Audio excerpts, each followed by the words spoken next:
찾아오는데 조금 힘은 들었지만 그래도 우리 돈에 아는 길이라 찾아왔더니 먼저 간다고 한 사람이 더 늦게 와버렸네, 도착을.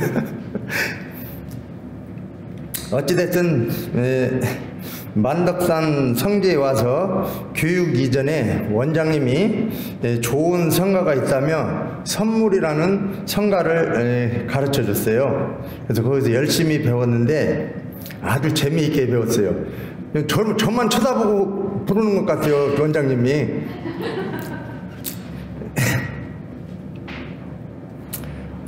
그리고 이제 만덕산 성지를 기도하러 간다고 해서 갔는데 저만 1등 한다고 진짜로 1등으로 올라갔어요, 힘을 들어도. 그래서 또 오늘 등산을 몇 번 갔더니 좋아졌나? 그렇게 이제 1등으로 올라서 너무 기분이 좋았고,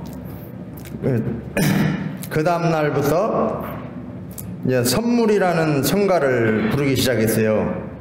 근데 이러러 간 작업장에서도 가서 아무 생각 없이 콧노래로 이 선물이라는 노래를 막 저절로 나오는 거예요. 너무 좋더라고. 그랬더니 같이 이러는 친구가 뭐 기분 좋은 일 있어? 그러더니 우리 원불교 만덕산 훈련 가서 배웠는데 너무 좋아, 노래가. 그러면서 이제 불렀더니 어찌 주호는 원불교가 딱 맞아. 원불교인 진짜 원불교인 딱 맞아. 원불교 너무 좋아하나 봐. 그래요. 그래서 막 이제 하면서 이제 원불교인답게 살아가야지 하는 거예요, 그 친구가. 그래서 무슨 소리요? 그랬더니 막 웃으면서 풍남문에서 그 피켓을 들고 원불교인답게 삽시다라는 그걸 봤어요. 그걸 보고 얘기한 것 같아. 그래서 그걸 보았구나 하고 이제 서로 웃고 재밌게 일을 했어요. 그러다가 작업 일을 바쁘게 하다 보니 한파도 왔고 구정도 다가옴에 따라 더욱 바빠졌어요. 그래가지고 이제 그런 것도 모르고 일을 열심히 했는데 어느 날 갑자기 선물이라는 성가가 또 갑자기 떠올라갖고 그 노래를 하게 됐어요. 근데 아침이고 어디고 가면 그 노래가 막 나오는 거예요, 저절로. 그래서 이제 며칠 후 갑자기 그 선물이라는 노래를 잊었네 하고 다시 성가를 부르고 연습하면서 정말 좋은 성가구나 하고, 지금도 아침이면 현주 씨랑 같이 부르고 이렇게 부르는 거야 하고 서로 고쳐주고 배우고 있습니다. 그런데 가사가 머릿속에서 기억이 잘 안 돼요. 앞뒤가 바뀌어. 앞으로도 좋은 생각으로만 생각하고 지난 일로 재미있는 생각으로 살아가려고 머릿속에 스치며 웃음 지어 봤습니다. 감사합니다. 반갑습니다. 오랜만에 이 단상에 올라온 것 같습니다. 오늘 제가 경강을 하게 되었는데요. 사단 홍재화입니다. 오늘 경강 주제는 솔송여론 2조, 사람만 믿지 말고 그 법을 믿을 것이오입니다. 솔성이란 과거에는 주로 계문을 잘 지키는 것으로만 수행을 삼았습니다. 그러나 소태산 대종사께서는 금지하는 조목을 30가지로 내리고 실천해야 하는 조목을 16가지를 솔선요롱으로 밝혀주셨습니다. 계문은 금지하는 조목이고 솔성요론은 권장하는 조목입니다. 마음을 써나갈 때 이러한 것은 하지 말라 하고 제시한 것은 계문이고, 이러이러한 마음을 표준 삼아라고 부추긴 것은 요론입니다. 솔성이란 말에서 솔은 따른다, 거느린다 라는 뜻입니다. 성은 성품성자를 쓰는데 성품이란 곧 우리의 마음의 본래 자리를 일컫습니다. 솔성은 우리의 성품을 잘 따르고 잘 거느린다는 뜻으로 이는 진리를 잘 따른다는 말이기도 합니다.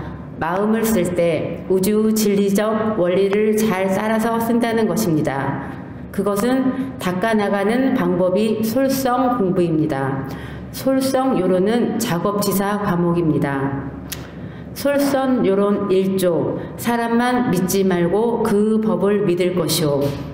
처음에 교당에 갔을 때 좀 이상한 어르신이나 교무님들 행동을 보고 교무님한테 제가 교무님 어떻게 원불교는 이렇게 한데 그런 분을 믿고 이렇게 하냐고 제가 예전에 한번 질문을 한 적이 있었어요.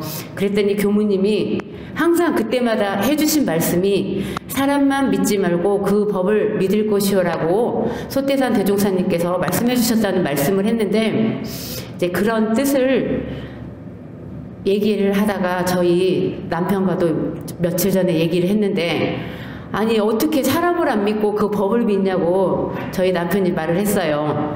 왜냐면 그 사람이 저희가 생각하기에는 교무님이나 여러 교무님이나 법사님 이런 분을 말씀하는 건데 그 정도 급이면 딱 행동만 봐도 그렇게 해야 되는 거 아니냐 이런 말을 한번 우스갯소리를 했는데 제가 어떻게 사람이 다 그렇게 할 수가 있겠냐 그랬더니 그래도 그 경지에 오르신 분은 그 정도는 해야 되지 않나 이런 말씀을 했는데 이제 그 뜻에 대해서 제가 솔선요론 1조는 사람만 믿지 말고 그 법을 믿을 것이요. 이 조항은 믿음에 관한 말씀입니다. 믿음은 목적지와 같습니다. 길을 떠나기에 정확한 목적지를 알아야 하는데 목적지를 잘못 알고 있다면 아무리 열심히 가도 도착할 수 없습니다. 우리는 성불 제중을 서원하고 교당에 다닙니다. 그 서원에는 사람이 목적이 될 수 없습니다. 우리가 교당을 다니면서 마음 공부를 시작할 때 처음에는 나를 가르쳐주는 교무님이 좋고 지도해 주시는 스승님이 좋고 함께 공부하는 동지 도반들이 좋아서 재미를 붙입니다. 하지만 사람의 인연에는 생멸거래가 있습니다. 영원할 수 없는 존재입니다. 내가 좋아하는 교무님도 인기가 있어서 평생 우리 교당에 머물지 못하고 내가 존경하는 스승 또는 좋아하는 동지 도반도 어느 때가 되면 헤어지게 됩니다. 그러니 사람만 믿고 사람에게만 의지하면 허망할 수밖에 없습니다.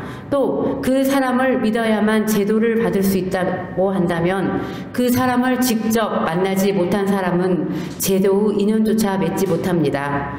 그러나 법은 영원히 변하지 않습니다. 사람이 바뀌고 내가 머무는 장소가 변해도 법은 생생하게 살아있습니다. 나에게 가르침을 주는 스승 또는 교무님과의 거리가 한국과 미국 다른 나라여도 그렇게 멀어졌어도 내가 법만 잘 가지고 있으면 언제든 교무님을 만날 수 있습니다. 다시 말하면 언제든 제도를 받을 수 있는 기회를 가지고 있다는 말입니다.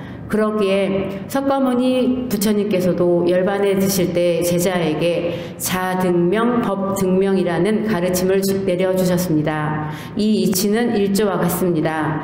대산 종사님께서도 대종사님께서 열반하시자 비통해 하시고 공부가 숙성되고 나서야 비로소 대종사님을 색신이 아닌 법신으로 모실 수 있다고 하셨습니다. 즉 마음이 연했다는 것입니다. 법을 수행하는 이가 1000만 사람이라면 그 1000만 사람이 모두 법이 됩니다. 억만 사람이 법을 수행하고 있다면 억만 사람이 모두 성자가 됩니다. 사람이 아닌 법을 기준을 세우고 마음을 써야 제도받을 수 있습니다. 여러 생을 오가면서 사람만 믿고 살면 좁은 울타리에서 벗어나지 못합니다. 사람만 믿는 것은 한정된 마음입니다. 이상으로 솔선요론 1조 사람만 믿지 말고 그 법을 믿을 것이여를 알아보았습니다. 정리하자면 소태산 대종사님께서는 솔성의 소를 해석할 때 성품 자리를 잘 따르기만 하는 것을 보살의 경지이고 잘 거느려서 희노애락의 경계에 노복처럼 부려쓰는 것이 부처의 경지다라고 하셨습니다. 즉 솔성요론은 부처의 공부입니다. 그중 1조는 성품을 다스리기 위해 첫 번째 단계인 믿음에 관한 내용이었습니다. 부처가 되기 위해 목적지를 확실하게 하는 것, 즉 올바른 목적지를 선택하는 것입니다. 대종사께서 밝혀주신 솔선요론 여러분으로 나를 밝히고 세상을 밝히는 훌륭한 공부인이 되시길 바라며 이사 경강을 마치겠습니다.